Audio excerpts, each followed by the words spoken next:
Hi, Dave Perisso, the creator of the Inertia Wave. Fix My Fitness Club LLC is the parent company. Today, we're going to go through the 7 methods of use.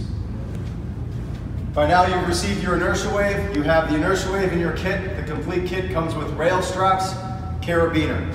So I'm going to assume that you watch the creative ways to anchor your Inertia Wave so you know exactly how to hook it up. Belly button high, belt buckle high, roughly minimum 24 inches apart to 36 inches. So between 24 and 36, that's your choice, wherever you're hooking it up. Here's what we're going to do. Your feet should be spaced no further than 12 inches apart, with knees spring-like and bent. The body has a flexed ankle, knee, and hip. Hold the end caps of the Inertia Wave securely and start to gently spring the length of both tubes simultaneously as you were shaking water off your hands. Rhythm, do not muscle it. The method of the Inertia Wave is oscillating spring-like up and down continuous pattern. All the energy comes from the center of the tubes. Do not let it hit the ground. If you hear the wind sound, you know you're doing it correctly.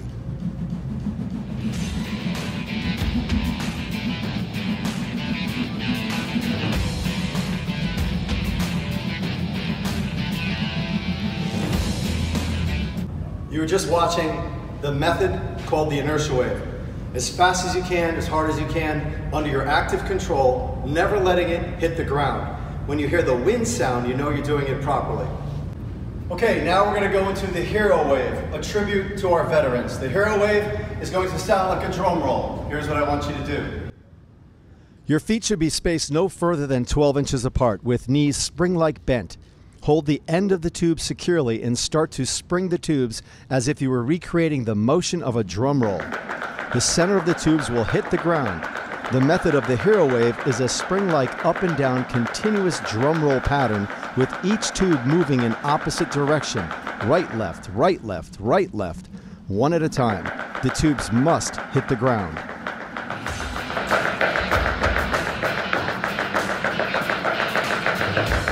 You just witnessed the Hero Wave, a tribute to our veterans. Now we're going to transition into what's called the Crossfire.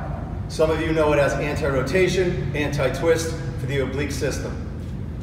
There's 2 versions.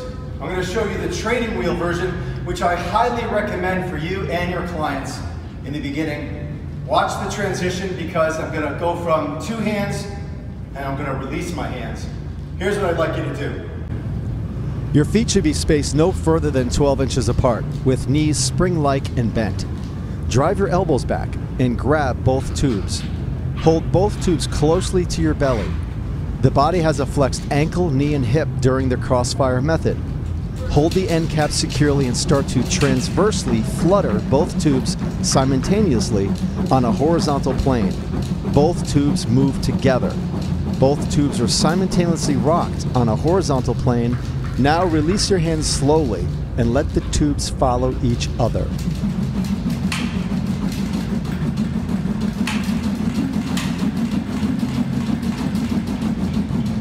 We're going to show the Crossfire from a different angle. So you can see the tubes flutter transversely with one another, side to side, going across that tabletop. Drive your elbows back. Spring-like. Bring the tubes into your belly, holding each tube, both hands.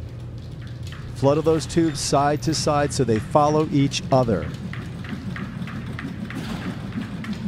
Now we're going to get ready to slowly release our hands, a tube in each hand. And that's the advanced version of the Crossfire.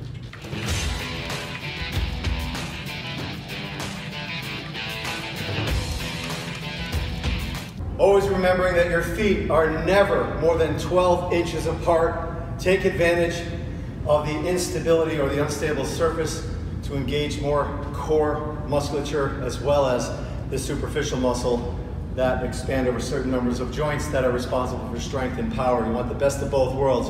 If you have a wide base of support platform, you're not going to get the benefits of the Inertia Wave. It's not a battle rope. Totally different and far more beneficial. So here's what we're going to do now. Just now you just watched the Crossfire. You saw the training wheel version, which was 2 hands together. so I could have a predictable outcome, so that was working fine. Then I released my hands. That's where the cognitive value comes in. If you get to a point where you release your hands, that's the more beneficial way. I'm going to show you the thunder slap. The thunder slap is the inertia wave, only you're going to put more energy into the tubes. Please do not muscle this. Keep it rhythm, smooth, and coordinated. Thunder slap looks like this. Your feet should be spaced no further than 12 inches apart. Hold the end cap securely and drive your elbows back.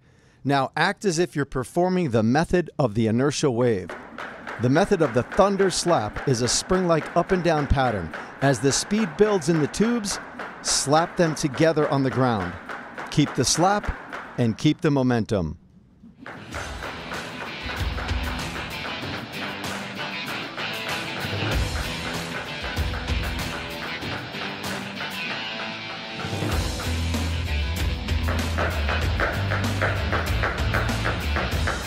Just learned the thunder slap. Now we're going to go into the double over. I notice a lot of people at home or at the facilities are doing double over where the tubes are going in together and they're slapping against one another.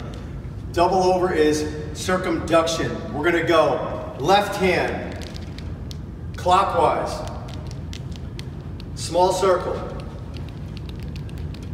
Right hand counterclockwise, small circle.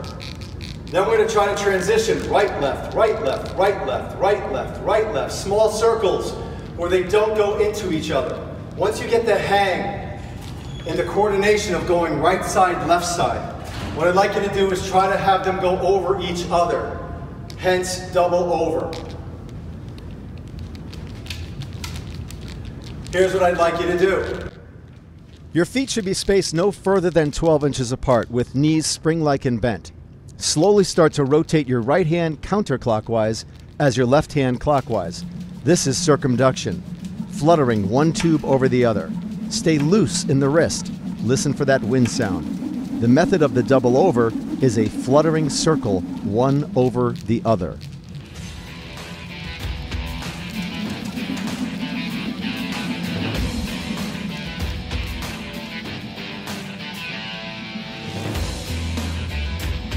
You just watched the double over, one of the 7 methods. We're now going to go into what's called the Super Typhoon.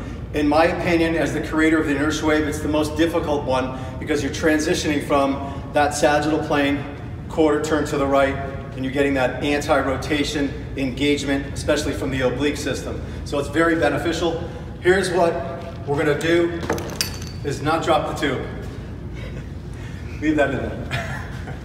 So here's what we're going to do. See, we're all human. Take both tubes like you do in the Crossfire. These tubes follow one another transversely. They're going to flutter and follow each other, only we're going to take a quarter turn.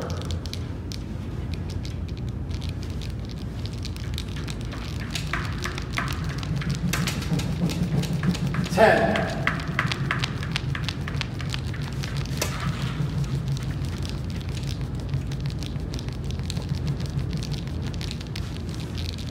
You have the idea? Here's what I want you to do. Your feet should be spaced no further than 12 inches apart with knees spring-like and bent. Set your hands holding the tubes directly in front of your sternum, elbows in tight. Anywhere from 2 inches to full arm length out from the body. Holding the tube securely, flutter both tubes just like the Crossfire.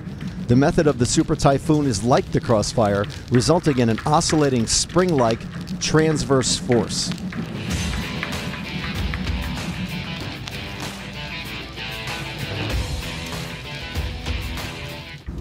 Now what you just watched was the Super Typhoon, where it looks like the Crossfire, transversely fluttering, the energy stays in the center of the tubes, and the tubes follow each other.